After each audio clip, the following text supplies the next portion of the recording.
Kritinis. Kas? Mąstymas. Mąstymas, taip. Dabar žiūrėkit, kas yra, ne? Šiandienai informacijos yra labai daug. Taip? Informacija ateina iš draugų, informacija ateina iš YouTube, informacija ateina iš TikToko, iš Instagramo, taip? Iš tėvų, iš laikraščių, iš visur. Bet kur problema?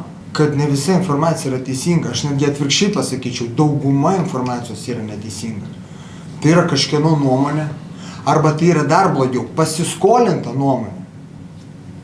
Tai ką jūs turite daryti? Pirmas dalykas, kai jūs susidurite su informacija, jūs turite pagalvoti, ar šita informacija yra teisinga. Patikrinti. Taip, jūs turite ją patikrinti. Kaip ją patikrinti? Pasižiūrėti ant interneto, nesąmonę. Pačiam pereiti per tinklus įvairius. Jo, pirmiausia, jūs turite, pirma taisyklė, nepriimkite informacijos aklai, taip? Taip. Tada jūs turite pažiūrėti, kas tai sako. Ar tai sako mokytojas, ar tai sako paauglys, ar tai sako kažkoks tai garbingas žmogus, ar tai sako kažkas tai iš TikToko, žinai, su vardu XXX9. Ane? Jo. Antras, pagalvokite, kodėl jis taip sako. Taip, tai pirmas yra kas sako. Antras, Kodėl sako? kodėl sako. Taip. Ir iš kurios vietos sako? Kodėl jis taip sako? Gali būti, žinai, jis sako, ai, blemba, čia, žinai, negrai yra blogi, arba azijatai blogi, o baltieji geri ir taip turi. Aha, o kodėl tu taip sakai? O kas tu? Ir jeigu tu sakai apie tos, kad jie yra blogai, ne, tai gal tu rasistas, ne?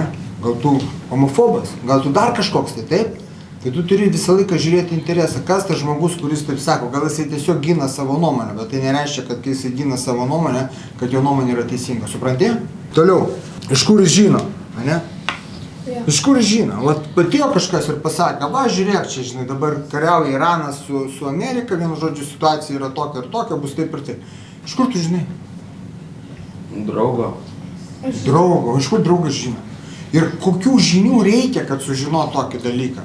Suprantate, tai tu turi pasverti nuomonę ir suprasti, ar tas žmogus iš vis pajėgus Jo, ir jo, intelektualiai generuoti tokią nuomonę. jo, ir jo paklausinė dar jo. Jo paklausinė, kodėl jis taip sako ir iš kur jis taip žino. Kas šaltinis? Kodėl taip mano? Jo. Ir va tada jūs suprasite, ai, okei, tai čia tiesiog jo nuomonė.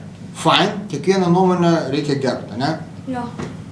Kitas dalykas, ai, tai jisai pasirodo patikrino iš daugelio šaltinių, jisai perskaitė knygą, jisai perskaitė žurnalą, jisai pasitikrino internete iš kelių skirtingų šaltinių ir va štai sukomplektuota tokia, žinai, yra išvada.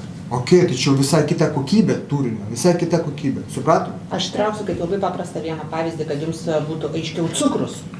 Visi galvoja, kad cukrus yra nieko čia tokio blogo, bet aš kai dariau reelsus apie cukrų, aš perskaičiau straipsnius, aš pati pasidariau tyrimus pasitikrinti cukraus kiekį kraujyje, aš pati bandžiau, eksperimentavau ant savęs, kaip mano organizmas reaguoja nevalgius ir kaip mano organizmas reaguoja valgant.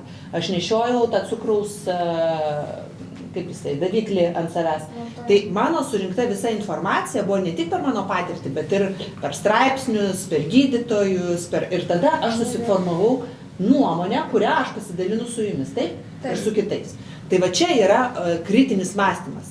Yra ne tik informacija, bet ir patirtis mano pačios. Ir dažniausiai kritinis mąstymas reiškia, kad yra pliusai ir minusai. Tu man paimk bet kokį dalyką, aš tau rasiu pliusus ir minusus, ne? Aš tau galiu papasakoti daug pliusų apie šitą vandenį, taip? Kad vanduo reikalingas ir taip toliau, taip toliau, taip toliau. Ir tada man sakysiu, tai kokie minusai? Atrodo, vien tik tai pliusai. Plastikinis butelis, taip? Mikroplastikas, ne? Jeigu jisai saulė, jisai šildomas ir taip toliau, jeigu per ilgai užbūna, taip?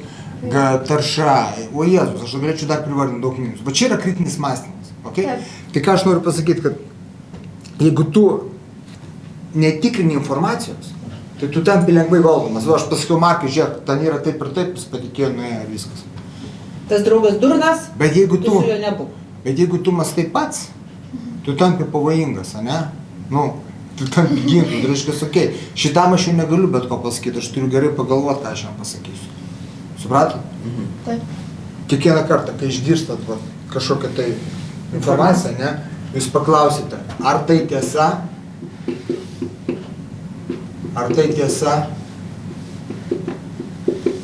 paklausėt, kas tai sako, kodėl sako ir pagalvojate, kam tai naudinga. Ir dar pačiam pasižiūrėti, nes kartais gali tiesiog kažkokį nesąmonę pasakyti. Ai, aš dar tai pamačiau, tai pačiam dar pasižiūrėti. Gali pats pasižiūrėti, Jo. gali kitų paklausti, gali dar kažką padaryti, bet tu per savo galvą, tu turi praeiti per šitus kelis klausimus. Taip. Ar tai tiesa, ane? Tai patikrini pats. Pasižiūri kitų žmonių paklausi. Patikrini, kas sako. Taip, ar tai draugas, ar tai žmogus, ar tai praeivis, ar tai senukas, ar verslininkas, ane? Verslininkas nešneka apie mikrobiologiją, taip? Taip. Verslininkas nešneka apie hormonų terapiją, taip? Chirurgas nešneka apie akcijų biržą, taip? Nu, turit pažiūrėti. Tada kodėl taip sako? Nes greičiausiai jam tai naudinga. Nori, kad tu patikėtum jo informaciją vien dėl to, kad jis patrauktų į savo pusę. Neaišku dėl ko. Daug Jo. yra priežasčių, dėl ko tai gali būti jam naudinga. Jo. Tai va, tai kiekvieną informaciją turite kritiškai vertinti. Ok? Taip. Gan.